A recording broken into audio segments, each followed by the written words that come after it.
सवाल है, आचार्य रामचंद्र शुक्ल जी का जीवन परिचय एवं उनकी रचनाएं लिखिए। तो चलिए देख लेते हैं, हेडिंग डालते हैं, आंसर और लिखना शुरू करेंगे। सबसे पहले जन्म और मरण लिख देंगे, इसके बाद हेडिंग डालेंगे जीवन परिचय और लिखेंगे। जन्म 4 अक्टूबर 1884 ईस्वी बस्ती जिले में हुआ। मृत्यु 2 फरवरी 1941 में हुई। हमारी अगली हेडिंग होगी जीवन परिचय।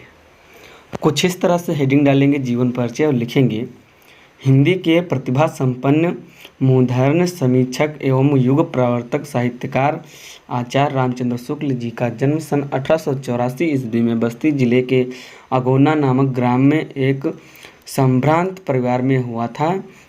इनके पिता चंद्रवल्ली शुक्ल मिर्जापुर के कानूनगो थे। इनकी माता अत्यंत विदुषी और धार्मिक थी। इनकी प्रारंभिक दीक्षा अपने पिता के पास जिले की राठी तहसील में हुई और इन्होंने मिशन स्कूल मित्रता 73 10वीं की परीक्षा उत्तीर्ण की। गणित में कमज़ोर होने के कारण ये आगे नहीं पढ़ सके। इन्होंने FA इंटरमीडिएट की शिक्षा इलाहाबाद से ले ली थी, किंतु परीक्षा से पूर्व ही विद्यालय छूट गया। इसके पश्चात इन्होंने मिर्ज़ापुर के न्यायालय में नौकरी आरंभ कर दी। यह नौकरी इनके स्वभाव के अनुकूल नहीं थी, अतः ये मिर्ज़ापुर के मिशन स्कूल में चित्रकला के अध्यापक हो गए थे। अध्यापक का कार्य करते हुए इन्होंने अनेक कहानी, कविता, निबंध, नाटक आदि की रचना।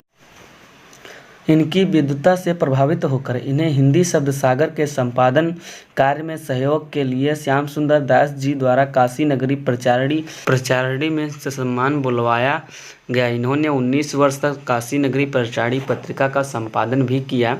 कुछ समय पश्चात इनकी नियुक्ति काशी हिंदू विश्वविद्यालय में हिंदी विभाग प्राध्यापक के रूप में हो गई और श्याम सुंदर दास जी के अवकाश प्राप्त करने के बाद ये हिंदी विभाग के अध्यक्ष भी हो गए।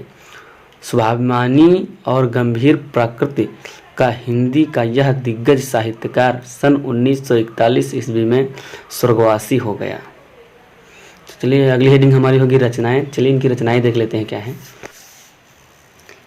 कुछ इस तरह से हेडिंग डालेंगे रचनाएं और लिखेंगे, शुक्ल जी एक प्रसिद्ध निबंधकार, निष्पक्ष आलोचक, श्रेष्ठ इतिहासकार और सफल संपादक थे। इनकी रचनाओं का विवरण निम्नवत है। चलिए देख लेते हैं। रसमीमांसा, त्रिवेणी, सूरदास आदि हैं। हमारी अगली हेडिंग होगी साहित्य में स्थान। तो चलिए देख लेते हैं। कुछ इस तरह से हेडिंग डालेंगे साहित्य में स्थान और लिखेंगे, हिंदी साहित्य में इनका मूर्धन्य स्थान है। इनकी विलक्षण प्रतिभा के कारण ही इनके समकालीन हिंदी गद्य के काल को शुक्ल युग के नाम से संबोधित किया जाता है। तो बस आज के लिए इतना ही। मिलते हैं अगले वीडियो में, तब तक के लिए धन्यवाद। Like, subscribe, share.